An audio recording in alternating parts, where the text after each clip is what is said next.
Hi doctor, my name is Foo Choon Fai and now I'm going to present for the engineering checklist BE300101 MPE Lab 2 and we are from session 1 to 3 and these are team members Fatin, Sun and me, and next I will pass to my friend to continue the next part. Assalamualaikum and hi, my name is Fatin, Nasuha Binti, Asrol. My metric number is AE190101. Okay, today I will explain for theoretical two-way switch because my house did not have other than one-way switch, so I must explain for theoretical two-way switch. Okay, based on the diagram that I had draw, this one, switch 1 and 2 can control two lamps. Means that if we turn on switch 1 and switch 2 we turn off, it still can light up lamp 1 and lamp 2.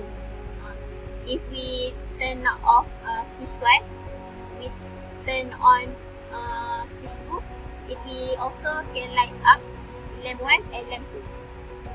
These are the first diagram that show two-way switch other than one-way switch. Okay, this one is first diagram. While for the other diagram is one switch control two lamp. Is that in the house, if the house have one switch control two lamp, is that we turn on switch and it will light up lamp 1 and lamp 2 also. It will light up lamp 1 and lamp 2 also. This diagram also other than one-way switch. Okay. The advantages of a two-way switch is the ability to control a single device from two separate locations. Instead, if you have a big house or large house, it's suitable for you to install two-way switch because it will be easier to do.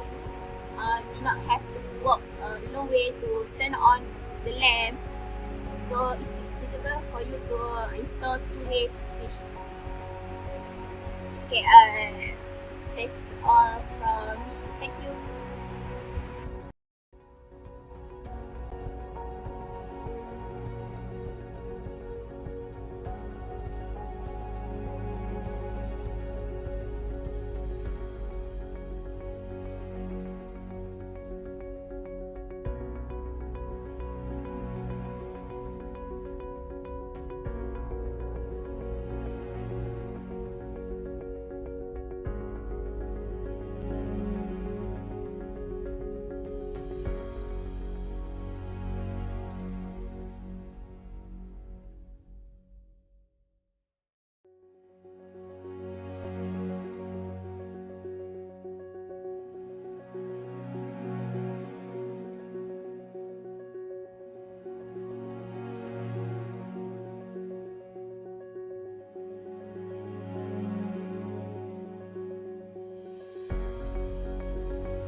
Hello, my name is Endthyana Janis, and right now I will proceed to the circuit tracing in my house.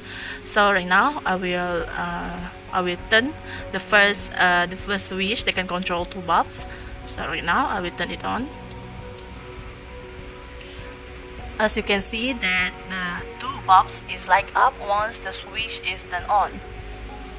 So right now I will turn it off. So right now we will proceed to the next switch. I will turn it on. As you can see that this bulb is light up once the switch is turned on.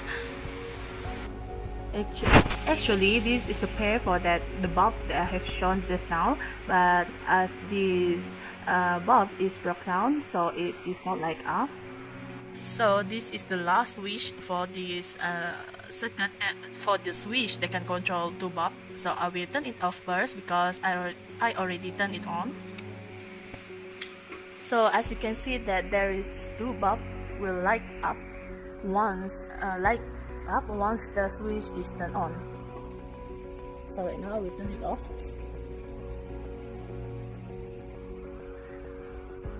So that's all from me. Thank you. Hello, my name is Endthyana Janis and my matrix number is CE180032. So right now I will proceed to the questions for this lab. So the first one, as you can see here, is to discuss the purpose of continuity test in wiring installations.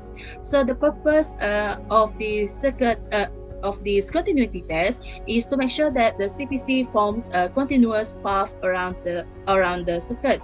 So a continuity test is the crucial steps in evaluating whether the circuit's components are damaged or have been broken or have broken conductors. So it also can determine whether the soldering is good or whether the resistance is too high for the current flow or whether the electrical wire is damaged between two locations.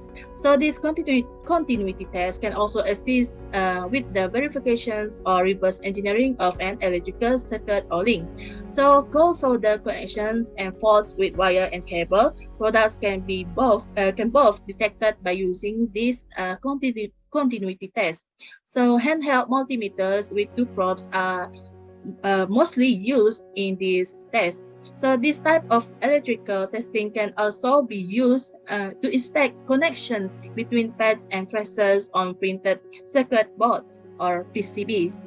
So we will proceed to the next questions is to discuss the polarity test in wiring installations.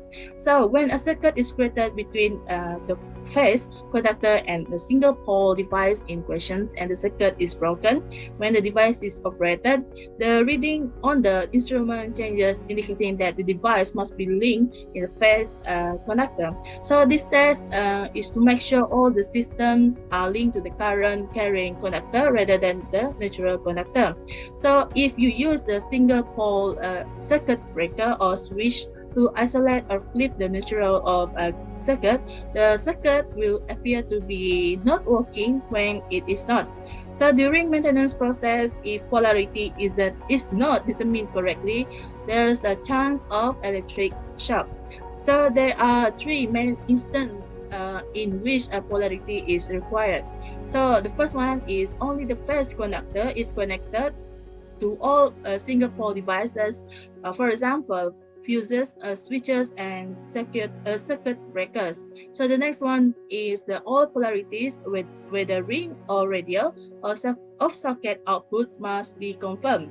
So the last one is using an approved voltage tester. Check the polarity of the main supply because this is done with the supply connected. It is done per stage than other three.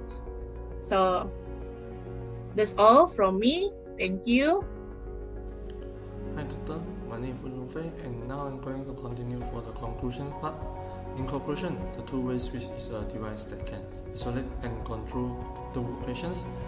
Two-way switches have three terminals and it can control the circuit more than one location. In this lab, we learned that there are many types of switches and with different functions and it can make us more easy in our life.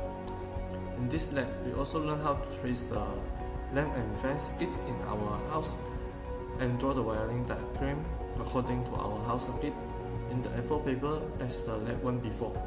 So that's all for our group presentations. Thank you, Doctor.